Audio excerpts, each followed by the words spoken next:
여객기가 활주로에 착륙하는 순간 시속 250km의 충격이 작은 바퀴 몇 개에 집중됩니다. 400톤의 쇳덩어리가 순식간에 내려앉는 거죠.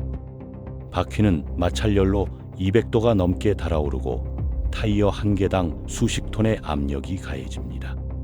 그런데 신기하게도 터지지 않아요. 자동차 타이어였다면 진작에 폭발했을 상황인데 말이죠. 심지어 비행기 바퀴는 육안으로 보면 자동차 바퀴보다 훨씬 작아 보이거든요. 도대체 어떤 마법 같은 기술이 숨어 있길래 이게 가능한 걸까요? 오늘은 비행기 바퀴에 담긴 놀라운 과학과 공학의 비밀을 파헤쳐 보겠습니다. 먼저 많은 사람들이 착각하는 부분부터 짚고 넘어가야 합니다. 비행기 바퀴가 작다는 건 완벽한 착시예요. 실제로는 전혀 작지 않거든요. 비행기 동체가 워낙 거대하다 보니까 상대적으로 작아 보이는 것뿐입니다. 실제 비행기 바퀴의 지름은 자동차 바퀴보다 훨씬 큽니다. 일반 승용차 바퀴가 대략 60cm에서 70cm 정도인데 비행기 바퀴는 120cm가 넘어요.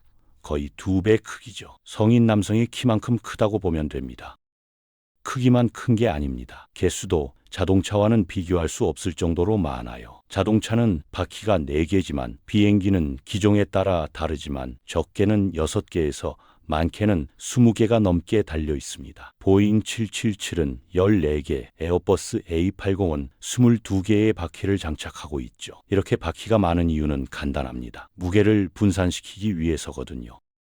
물리학에서 압력은 힘을 면적으로 나눈 값입니다. 같은 무게라도 접촉 면적이 넓으면 압력이 줄어들죠. 비행기 바퀴가 많다는 건 그만큼 땅과 닿는 총 면적이 넓다는 뜻이고 결국 바퀴 하나가 받는 압력은 크게 줄어드는 겁니다. 400톤을 4개 바퀴로 지탱하면 한 개당 100톤씩 버텨야 하지만 20개로 나누면 한 개당 20톤만 견디면 되거든요. 이게 바로 비행기 바퀴가 터지지 않는 첫 번째 비밀입니다. 여기에 더해 비행기 바퀴는 공기압이 엄청나게 높습니다. 자동차 타이어의 공기압이 보통 2바에서 2.5바 정도인데 비행기 타이어는 무려 13바에서 15바까지 올라가요.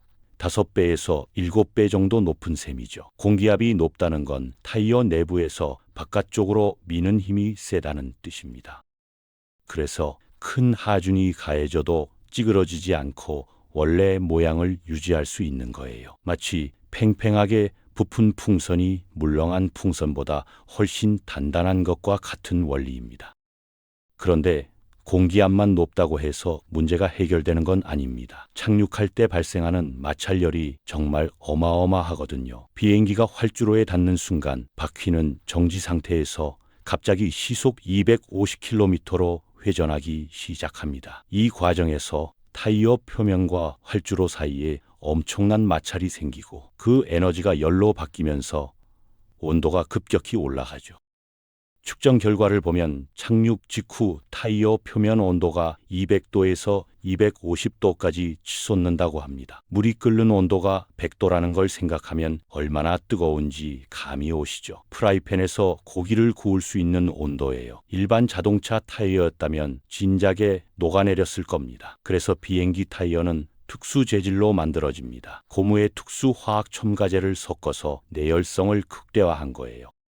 특히 중요한 게 타이어 내부 구조입니다. 비행기 타이어 안쪽을 보면 여러 겹의 강철 와이어와 나일론 섬유가 촘촘하게 짜여 있어요. 마치 그물처럼 말이죠. 이 구조가 하중을 골고루 분산시켜주고 타이어가 터지는 걸 막아줍니다. 자동차 타이어도 비슷한 구조를 갖고 있긴 하지만 비행기 타이어는 층수가 훨씬 많고 재질도 더 강하죠. 보통 10겹에서 20겹 정도 겹쳐져 있습니다.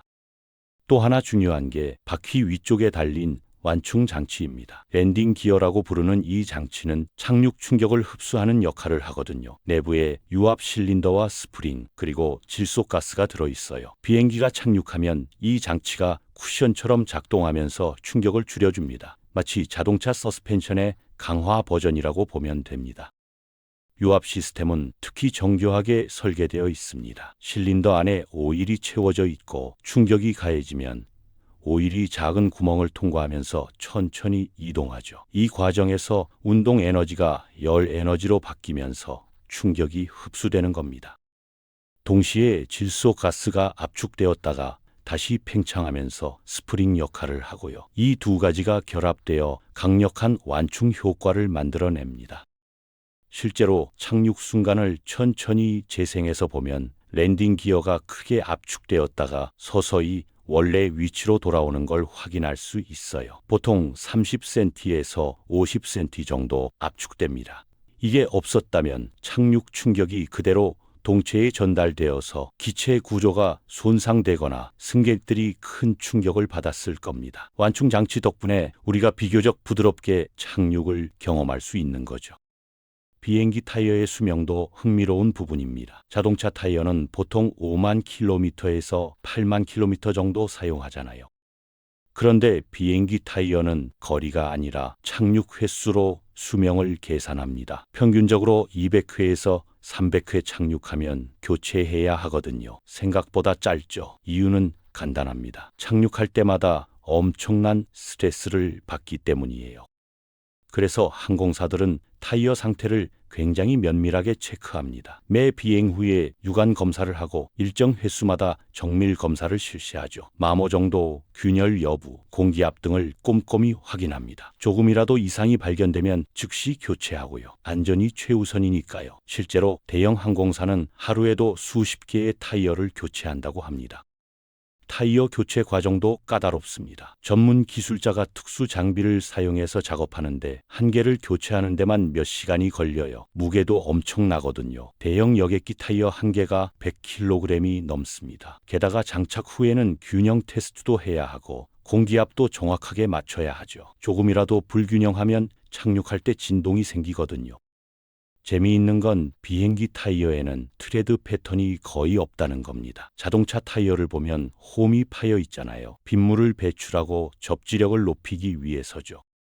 그런데 비행기 타이어는 표면이 거의 매끈합니다. 왜 그럴까요? 활주로 표면이 이미 물 빠짐이 좋게 설계되어 있어서 굳이 홈을 팔 필요가 없기 때문이에요. 오히려 표면을 매끈하게 만들어서 접촉 면적을 최대화하는 게 더 유리합니다.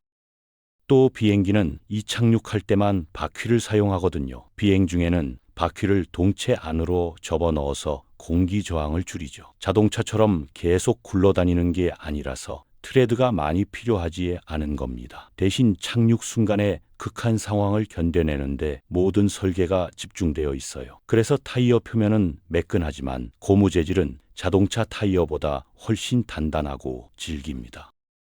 비상 상황에 대한 대비도 철저합니다. 만약 타이어가 펑크 나면 어떻게 될까요? 다행히 비행기는 바퀴가 여러 개라서 하나가 터져도 나머지로 버틸 수 있습니다. 실제로 착륙 중 타이어가 터지는 사고가 종종 발생하는데 대부분 큰 문제 없이 착륙을 완료하죠. 조종사들도 이런 상황에 대비한 훈련을 받습니다. 타이어가 터졌을 때 비행기가 어떻게 반응하는지 미리 시뮬레이터로 연습하는 거예요.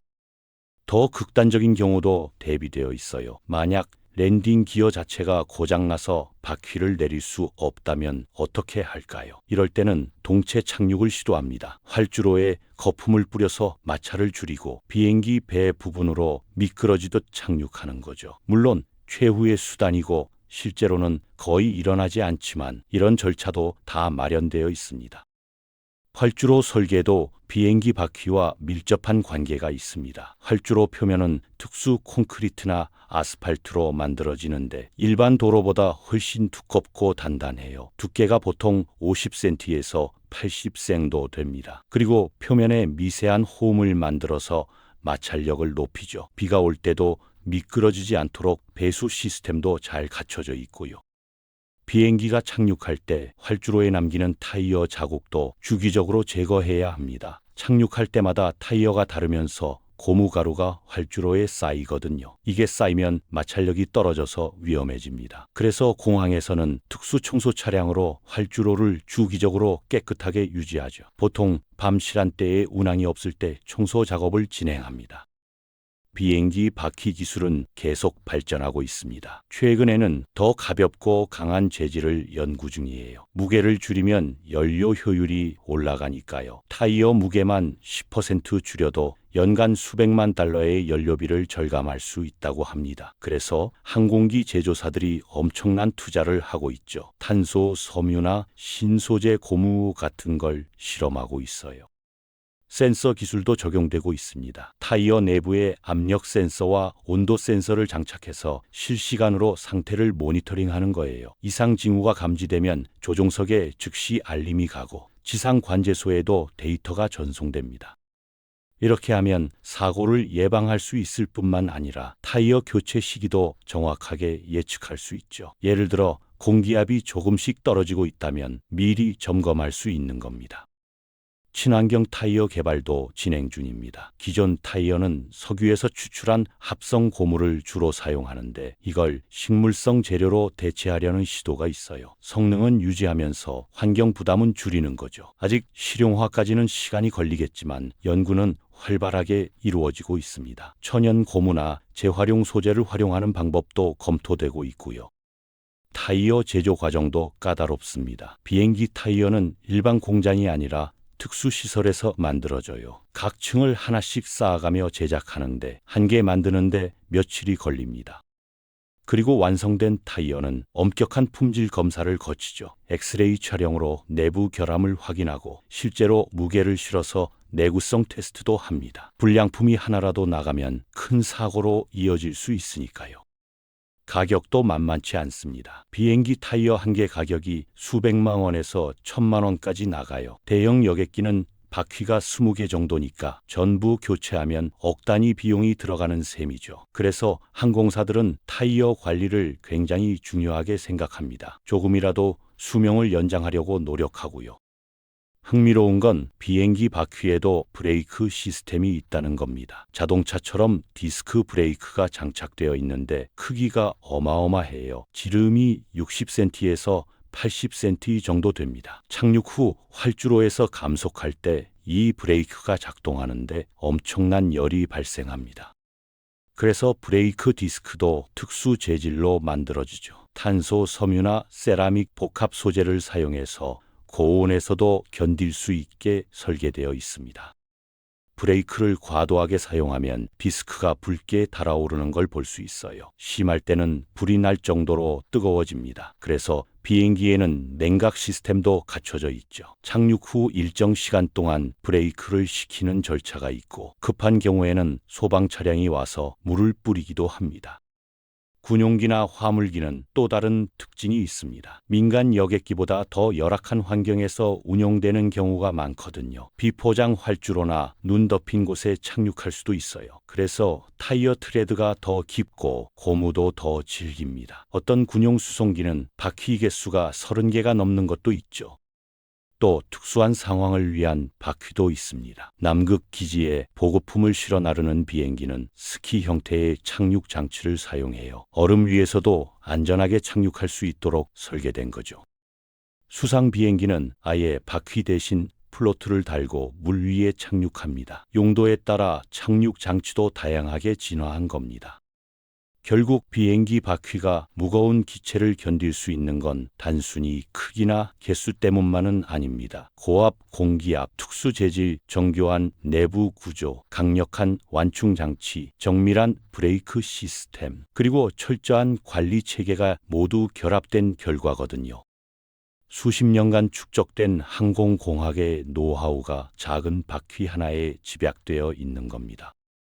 다음에 비행기를 타실 때 창밖으로 바퀴를 한번 유심히 보세요. 그 작아 보이는 바퀴 속에 이렇게 놀라운 기술과 과학이 숨어 있다는 걸 아시면 비행이 훨씬 더 흥미로워질 겁니다.